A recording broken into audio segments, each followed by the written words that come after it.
يمرر فرصة اتحادية يبحث عن التسديد بهذه الطريقة. الكرة تقطع وتعود سريعة وأمامية انطلاقا لتراكتور خطيرة على مرمى الاتحاد. مرور وتقدم فرصة لتراكتور خطيرة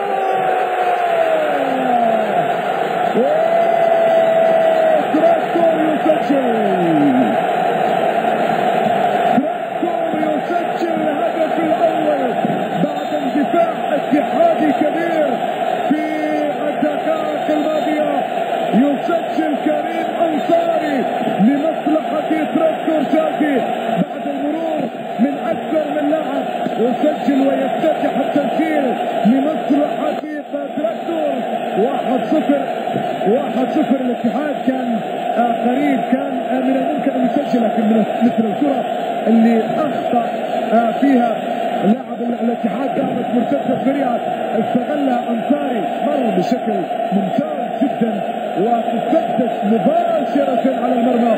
كانت صعبة على عبد العزيز فكروني. 1-0 لتراكتور، 1-0 لتراكتور تاج الإيراني.